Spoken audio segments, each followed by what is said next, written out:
because the next team we want to talk about here is Cloud9. We're going to talk about both blue and white. And we have to address the elephant in the room as it pertains to Cloud9 White, Emily, and that is the amount of hate that they've received in chat. This is nothing new. We've talked about toxicity on this show before. It's disheartening every time we see it. It's ludicrous. It's ridiculous. We always make this same point. We want it to go away. We want measures taken such that it doesn't happen again. But the best we can do is not let it take away from Cloud9 White's performance, despite the fact that it's continuously happening. It's not exclusive to Cloud9 White, obviously, Emily, but the fact that it's happening is still very disheartening.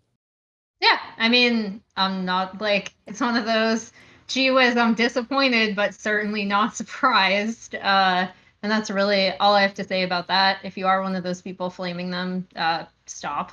In terms of their performance, I thought they were fine. I think the only valid criticism would be that of their placement, because people were not sure where they should be seated.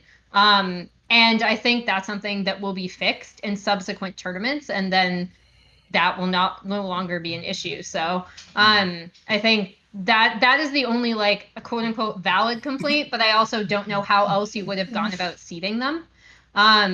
And then in terms of their performance, they had some individual pop-off moments. At one point, I thought they were going to come back and take at least a map. They were unable to do so. So, I mean, it stinks because of all the extracurricular BS around their appearance. But I think they'll be fine. And I know we're going to segue into this into a bit, but I actually really like the idea of sister teams. I know people are kind of iffy on them, and Riot themselves are very out on them. But I like the idea that C9, despite the fact that, yes, you could theoretically have these two teams go up against each other in a bracket, I like the fact that you can come up with individual approaches to the game by scrimming your sister team. I think that's something that, again, before it was eradicated in 2015, we saw League of Legends orgs be remarkably successful with. And obviously the flip side is that you have to have some sort of plausible deniability that there's no match fixing going on if they do happen to meet each other. But yeah, in terms of the overarching idea of C9 having, now they have 3 teams, right? Because of their third team in Korea, which doesn't enter the conversation regarding blue and white, because they can't play each other because right now everyone's pretty much region locked due to the pandemic. But yeah, I want to see more from them. I think what I saw was pretty interesting. And I hope that at the very least, the next tournament, people will be a little bit less unhappy with the way that they're seated, so we can put that part of the conversation aside and hopefully put away all of the other BS around them aside. Tyler, one thing I just want to mention before, just to add some positivity to the whole conversation we just had. Here's a tweet from Sapphire, who is really one of the OGs in esports, has been doing great things and competing, and is also the VP of talent for Dignitas. Here's what she wrote about women competing in Valorant. There's a ridiculous amount of interest in fielding women's Valorant teams. In my 20 years in esports, I've never seen a game that brought together so many women from other communities, and many aren't just playing casually, they want to compete. So, for those of you that are being toxic in the chat, this is not going away. Get over it, stop doing it, and be a positive force in the community. I'm just being a straight shooter here, all right? I'm not going to mince words. I'm not going to, have some mythical, speech here. I'm going to be a straight shooter here with you. Cloud9 White are good. I'm not here to say you can't criticize female players, women players when it comes to Valorant.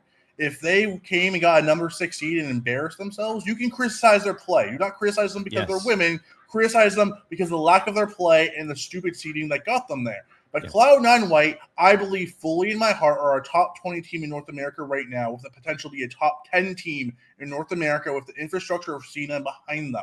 This team is not a joke. They are not a Vivictus Gaming of the LCL, which was a professional women's League of Legends team that was rolled out in the LCL, the Russian League of Legends League, and they lost every match in about 15 minutes, Arda and Emily. And Emily, I'm sure you saw those matches as well. that was a publicity stunt. C9 White is not a publicity stunt. They are a damn good team and deserve respect. I watched all of their games, and all 5 players deserve your respect.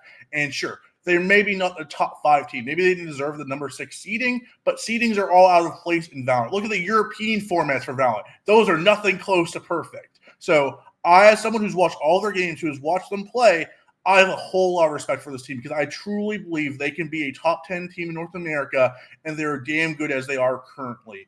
They deserve your respect as not just women in esports, but as VALORANT pro players, because they deserve their contract with C9. And I think with that team behind them, with ATT behind them, of the infrastructure that C9 is going to put them through, they can become a team that can really compete at the North American level, the top North American level, in a few months. So yes. I really do think, like if you watch any of these players in solo queue, if you watch any of them on stream, they are right up there with the Hikos and, you know, the ASUs. They are playing against these guys. These are not just publicity stunts. I've watched Annie Dro stream tons of times. She's an excellent player. She has one of the best statistical rankings in the entire tournament when it comes to ACS. She is a monster. She is awesome. So when I'm not talking about, mythical words here, I'm not talking, you don't need, moral victories. C9 White is a damn good team, and they're only going to get better. And actually, to add to that point, we need to move beyond the idea of celebrating when a female team enters tournaments like this. That should be the norm. We should just accept it as a team of human beings playing this game. And so we celebrate human beings that do well and also criticize human beings' behavior in the game. That's exactly what should be happening they're when really you're professionals playing. Exactly. They If belong there, and when they falter and when there are things to criticize about their play, we will absolutely do so on a program like this because they're human beings playing the game. They're good, though. They're really good. Please watch them play. Watch them play. Yes, 100%. The gender part of it, flaming them simply because of their gender in chat, is ridiculous. We all know this. It needs to stop. Stop it, people. Let's criticize the play of any human being playing in these tournaments. I mean, we'll say it until we're red in the face and until change is actually activated, as long as that might take. Just watch them. They're good. They're so good. Exactly. Looking ahead at the rest of the tournament, do we have any thoughts, any predictions, any teams that we really should be watching out for as we move forward? Emily, let's start with you on this one. Sorry, I have a woofing dog in the background, so that's why I'd muted myself. I was just going to say I have lost all hope of people treating women in esports equally, so that's why I didn't have to say anything, which sucks, but, whatever, it's a coping mechanism. In terms of the final teams, I really am super curious about Gen G versus Envy. That's the matchup I'm looking forward to more than TSM C9 Blue, and maybe that's just because I'm still a little bit, I guess, not down on C9 Blue per se, but still slightly down on them as a team, if that makes sense. It's for me, it's still basically tens, not that like he is the one who is carrying them this far still. And I think when you go up against a team that is as well coordinated as TSM, like I did point out with, for example, how they approached 100 Thieves specifically, they took a look at what they were doing, and I think they had really good answers for it, right? That was a good match between two really good teams. And I think TSM should be able to dispatch C9 because they still have that advantage. I think they'll know how to play against C9. I think they're still a much more well-coordinated unit. And so that's why, and I hope I'm proven wrong, right? I hope that match is super, super good as well, because I think C9 Blue are still a really good team.